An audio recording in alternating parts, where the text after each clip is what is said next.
element of this show just makes me very angry. Welcome to the world-famous Jiggy Jaguar radio broadcast. We are live coast to coast, border to border on iHeartRadio today. Also AM/FM, 247.com. iHeartRadio, TuneIn, iTunes, all the fun stuff. We are going to go to Dan Perkins. We are going to go to Daniel Levin, and we are going to go to IQ Rizzoli, maybe. And we're going to see if we can ring the group, as they say. You got to ring the group. So we've rang the group, and the group has joined us. We have got IQ Rizzoli joining us today. We also have the great Dan Perkins, or as he calls himself, the most dangerous man in America. We also have Daniel Levin with us today. It's the most dangerous man in radio. Most dangerous man in radio. That's it. We need to get the. That's what they called me. We need to get the gimmick right, as they say. Daniel Levin joins us today on our big program. He joins us here via the magic of the old Skype. Yes, the old Skyper Rooney. And Daniel Levin has quite the interesting story. He was in his office in New York when he got a call from an acquaintance with an urgent cryptic request to meet him in Paris. A young man had gone missing in Syria. No government embassy or intelligence agency would help. Could he? Would he? Well, this begins a very suspenseful, shocking, and at times brutal true life story. Proof of life, 20 days on the hunt for a missing person in the Middle East. And the author, Daniel Levin, joins us today here on the old Skype. Daniel, welcome to the broadcast. How are you, sir? Yeah, I'm doing great. Thanks for having me. So this is quite the story. Explain to me and Dan and IQ a little bit about this, and I know that they're both going to have some questions for you. I will. All right, so all right. Well, I'll give it to you in a nutshell. I run a foundation in Europe, and we'd done work in a lot of failed states in the Middle East, and we were active in Syria after the civil war started in 2012, 2013. Trying to mediate between the sides. That's before the war was decided, and as a result of that, we ended up interacting with really the power centers and all sides of that conflict, and it's led to requests from families and some governments of missing persons, Americans, British, Canadians, who had gone missing in Syria and wanted our help to try and find them. And so in 2012-13, we were pretty busy with that. In 2014, it was a pretty gruesome fall. If you remember, it's when some hostages got executed, decapitated, actually, like James Foley. Pretty awful time. And right in that time, I got another request to find a missing person who had gone missing, whose name didn't make the public news. And this book is an account of the 20 days where I'm trying to find out what happened to him. It forced me into interactions mainly with drug cells, with the people, human trafficking, young girls who were taken from villages in Syria and trafficked into the Gulf, until I could catch up with the drug lord in Dubai, the drug lord who could give me the information of what had happened to this missing person. So this is the account of those crazy 20 days. Wow. Dan, start us off here, my friend. I'm sitting here just fascinated. I wrote 4 books on Islamic terrorism against the United States, and it was fiction. Not so much as it was based on fact, but also fiction. So for anybody or for myself, but did you get them? I'm not going to answer that question. Actually, I'll tell you this much: the hunt took me to the head of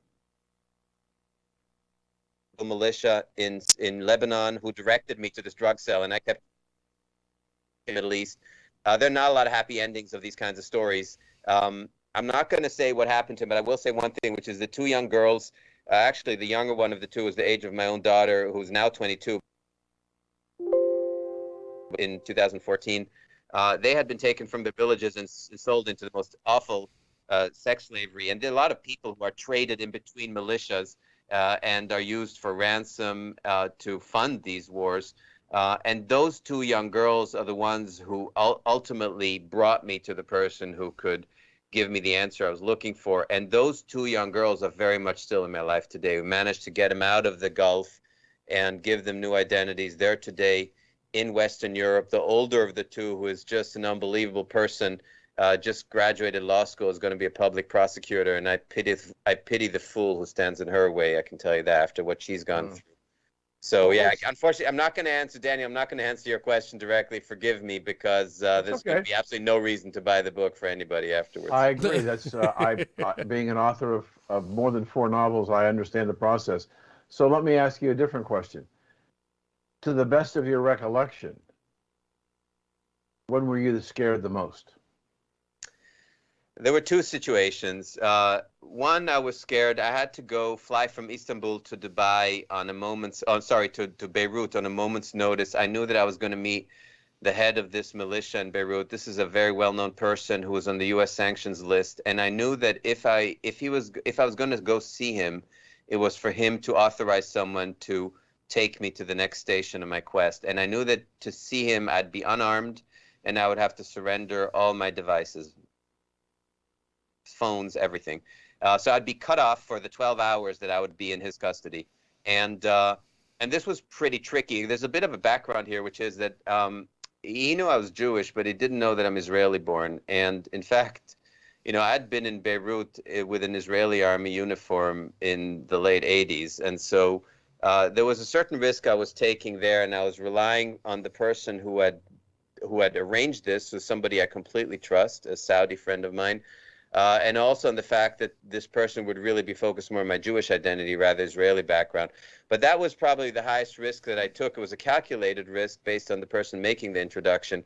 And then there was another situation in Dubai where it wasn't a physical altercation, where I probably reacted a little too fast. I had no choice but to end up in that fight. But that could have gone in a very different direction too. So those were the two, in those 20 days, the two times. There were some trips I had to turn down. I was asked to travel to the northeast of Syria, which is ISIS territory near Raqqa, and I had to refuse going there because I knew that was a risk that I just couldn't take. What role did the U.S. government have in your quest? None in this story, unfortunately. It came to me because the government couldn't help. There are a lot of people who go missing. Some are journalists, aid workers. Sometimes people are there in quite in a semi-government capacity, and the government goes through some effort. Depends on who it is, and how high profile this is. This particular person wasn't sent by anybody. It was kind of an adventurer. There was a little bit of a context of why he ended up in Syria, which I described, but because he had taken on this risk entirely on his own, the government said, "There's no way we're going to cash in any chips if you really are on your own." And they were pretty harsh to the family, which is how the whole request came to me in the first place. So if we roll forward to today and we look at what happened this past weekend with the United States bombing the border, what does that tell you about what's going on there? Look, there's a whole lot of tactics and not a lot of strategy going on there right now. I mean, if you take a step back, you look at the Islamist fighters. Now here they're in this particular case, they're bombing militias who are Shiite militias affiliated with Iran.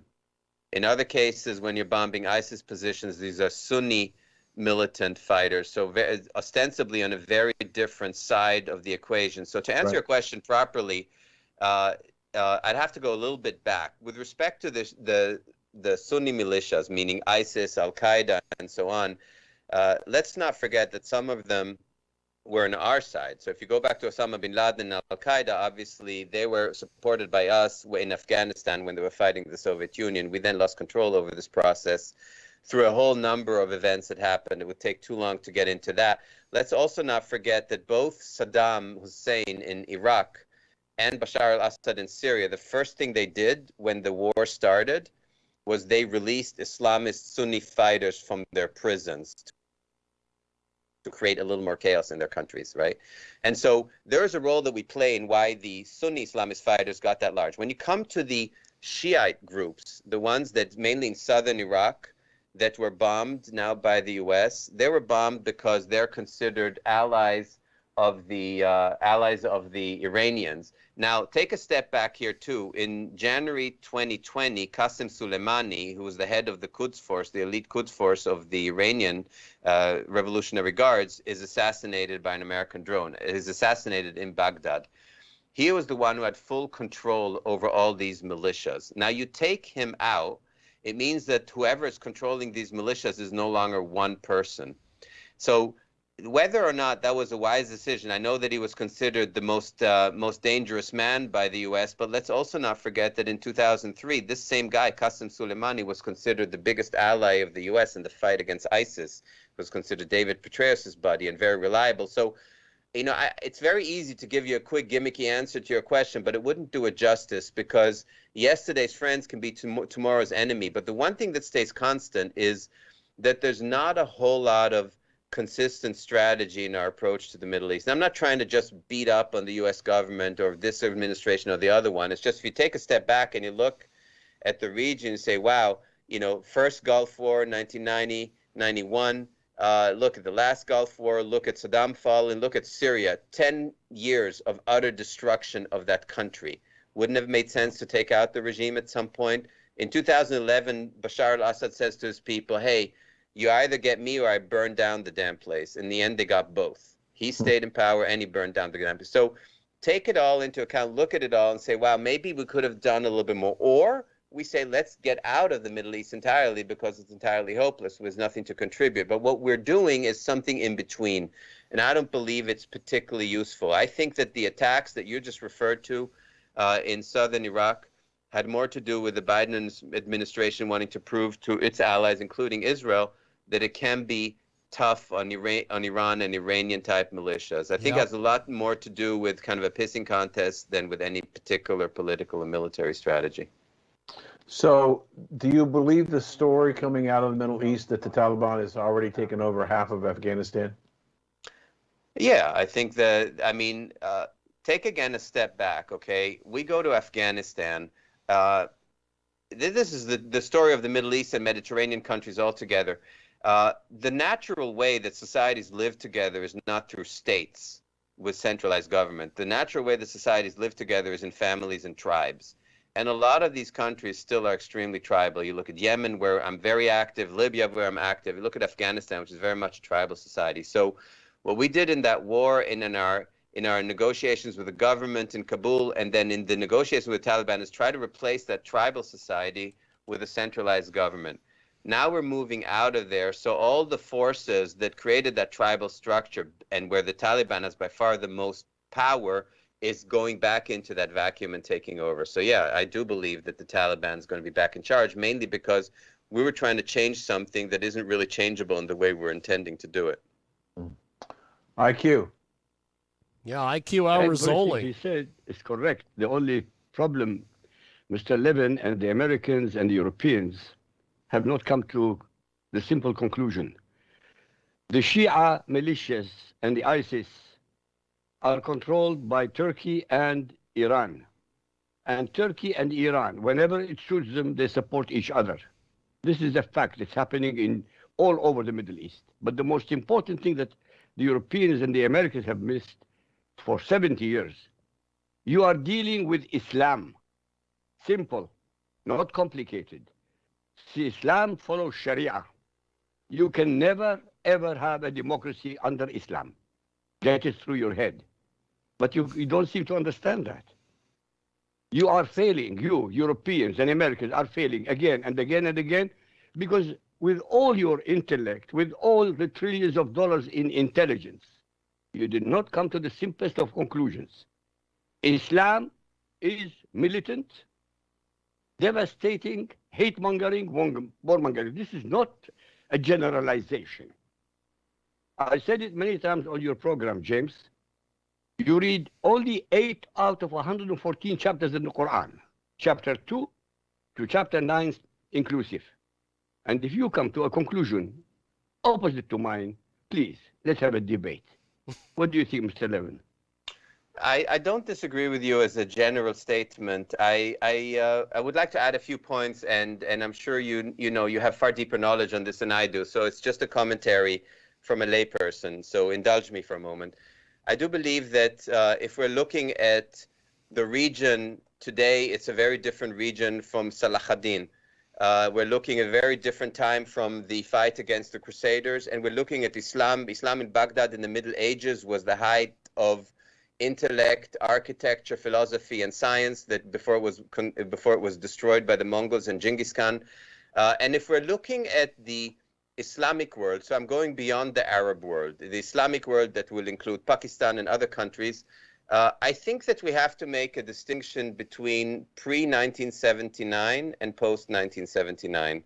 1979, two major things happened. One, we had the Islamic Revolution in Iran with Khomeini coming back and replacing a secular government. The reasons for that are well known. We don't need to get back into it, including the role of the CIA and the MI5 and MI6 in that, and the nationalization of the oil industry that led to our support for opposition. But basically, you had a complete change of Iranian society in 1979. And the other thing that happened in 1979 is that you had the attack on the Grand Mosque in Mecca, which led to an unbelievable radicalization of this convergence between the House of Saud and Wahhabi clerics in Saudi Arabia.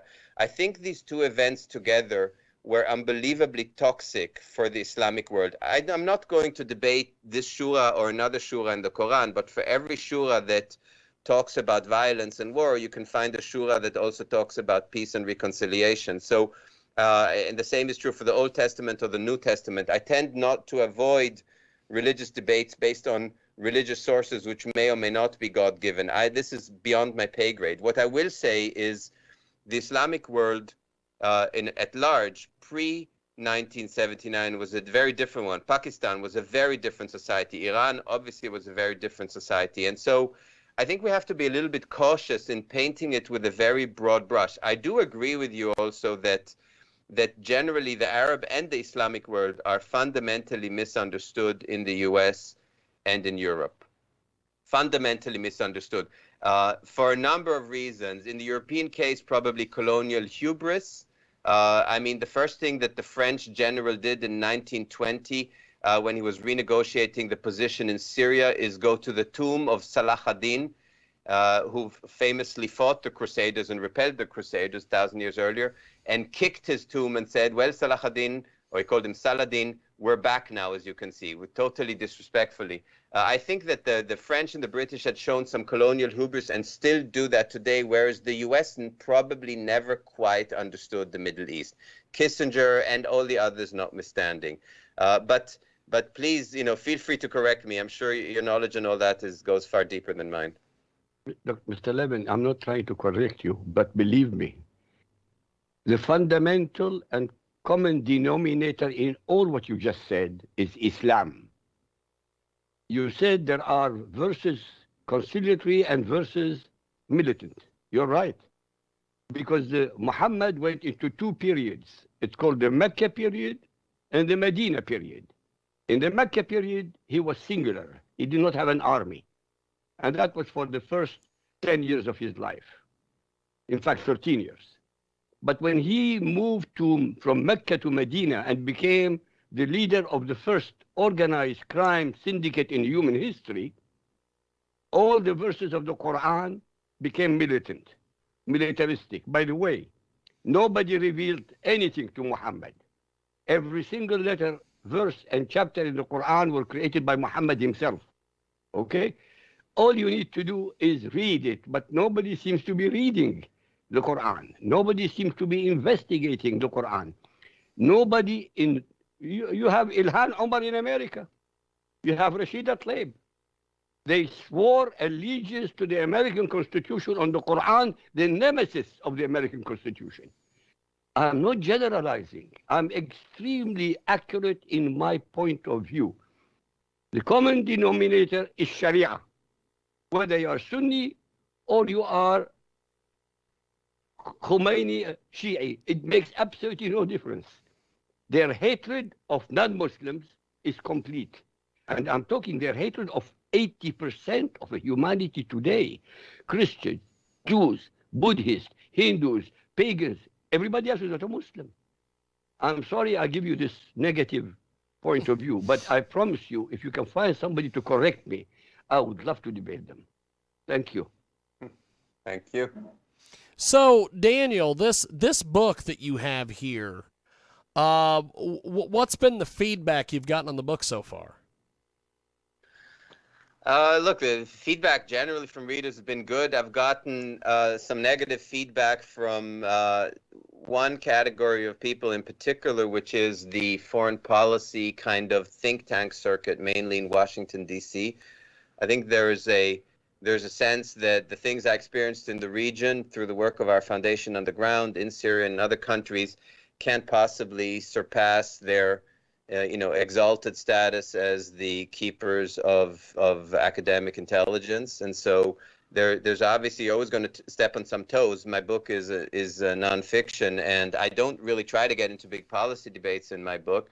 What I'm doing is really reporting the way the people are describing that war, the people who are making money on that war, the drug trade in the war. But you always have people in the the sort of Council of Foreign Relations, the Brookings Heritage, all the various think tanks who believe that they are holding the core expertise when it comes to the Middle East and other regions, and that you need to bow to that. So there's some hostility that goes to that, and I'm some panels and debates with that. That just comes with the territory. We've got a great guest with us today. He joins us live here in our broadcast. You can get more information, DanielLevinAuthor.com. So I go back to Dan. Dan, sitting Yes, here sir. listening to Daniel, I'm sure you've got some more questions for him. Yeah, I've been investing money professionally for over 50 years, and energy has been a core structure for me. It's for my clients in many different ways. And I look at what's happened to the oil market since Biden became president and stopped the Keystone Pipeline and other drilling situations. The price of crude oil has moved about 50%, which would mean that the treasuries of these Middle East countries that were oil exporters has probably started to refill. Now, they spent a lot of their treasury in order to try and keep their people alive during the pandemic. But now that oil prices are starting to come back, and some are predicting $100 a barrel by the end of the summer, what are they going to be doing with their cash? Oh boy, talk about a great question. I think that most of the countries in the Gulf, let's just focus on the Gulf oil exporting countries. I think it's really different in Africa. I think it's different with countries with really heavy crude like Angola and in the Gulf of Guinea. But I'm talking now, if you're talking Saudi Arabia, the United Arab Emirates, I mean, the United Arab Emirates is Abu Dhabi that sits as a city on 12 or 13% of the worldwide oil production. It's unbelievable wealth.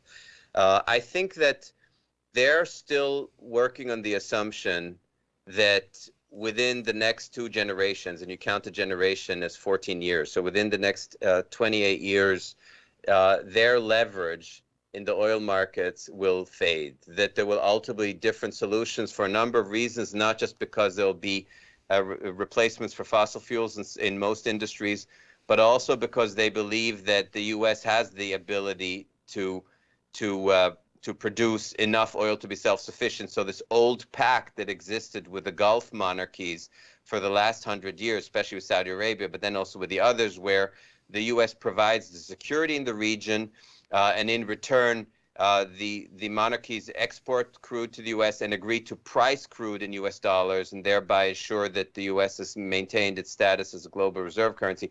They believe that pact is going to change. They're working on that assumption, whether oil is at $100 a barrel or whether it's at $15 a barrel. Saudi Arabia produces it at $5 a barrel, so even at really low prices, they can sit this out. They can handle this. The problem that they have is that the oil stability funds that they created, meaning excess cash that goes into a national stability fund, was priced really high. To give you an example, in the early 2000s, I was involved in Russia and helping create an oil stability fund. And what they did is they were smart enough. This is Putin's first term, so a very different kind of President Putin. He was smart enough to say that every dollar above 50 per barrel will go into a stability fund. He actually lowered that number, then it was raised a little bit later. At some point, it ended up at 70. But when oil prices were very high, it was a lot of money going into the National Stability Fund, which sustained that government. The Saudis never did that. And they were so addicted to high oil prices that they refused to create that stability fund. And when they did create it, it was benchmarked so high that there was very little money flowing into it. So actually, despite high prices and very low production costs, there's very little that they've maintained in these stability funds. Abu Dhabi did it a little bit smarter, and their sovereign wealth funds are pretty well financed, so they can sit this out and invest. And the Qataris, of course, which is really more in the LNG, in the liquefied gas area, are sitting very pretty as a resource for the future. But I think that all those countries are starting to realize that geopolitically this has shifted, which is also part of the reason for their new love affair with Israel and the Abraham Accords that they signed, meaning mainly, of course, Bahrain, the UAE, and Saudi Arabia down the road. They want to make sure that there's another reason to maintain a friendly relationship with the U.S. beyond just the oil industry.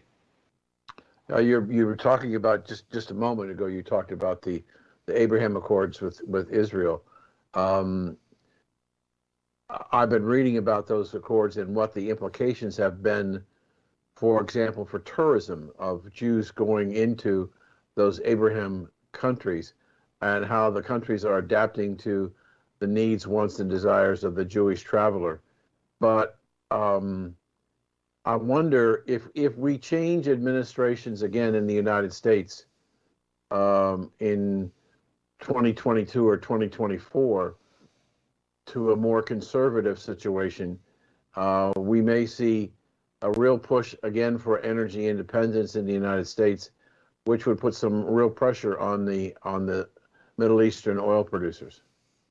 It will, but I think that the Abraham Accords are here to stay. I can tell you, I've been in the UAE for the last 20 years. I know that I've spent so much time in the Gulf, and for most of those 20 years, Israeli security companies, experts, former Secret Service guys, special forces graduates, have been very active advising the rulers throughout the Gulf. And they have been active companies such as NSO, which does this Pegasus software that you can penetrate to any smartphone throughout it, that has been used, for example, to track down Khashoggi, the Saudi dissident who was killed in Istanbul.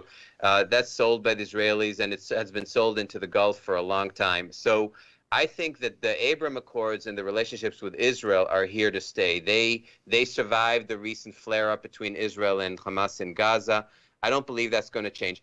Whether you have a new administration that's going to push for increased production and energy efficiency or not, I think that the fundamental shift in the way these Gulf monarchies look at the U.S. has set in. By the way, the same is true for the Iranians. I'm dealing with a lot of Iranians right now, and the one thing they say is they finally internalized the fact that governments in the U.S. can change every few years. And so they just saw it with the nuclear agreement, where it was signed under the Obama administration. Trump tore it up. Now Biden may re-enter it again, and then the next administration could tear it up again. So they're starting to look for different levels of reliable relationships with the U.S. And there are a number of ways to do that, but one of the easiest way for them to do it is to do it via Israel. So that's a big part. It's in fact what you just asked, Dan, is that that unreliability of changing administrations in the U.S. is very much behind the Gulf monarchies' decision to establish friendly relationships, officially establish friendly relationships with Israel. So do we have time, Jim? Well, we're going to have to wrap things up here with Okay. Daniel to get to our next guest. Daniel, before we let you go, how do we find you online, social media, get the book, everything? So books you can get anywhere you get books, from your indie bookstore to the online retailers. That's not an issue. I don't do social media. The website that you mentioned before, DanielLevinAuthor.com, is the best way to find me. There's information on me and links to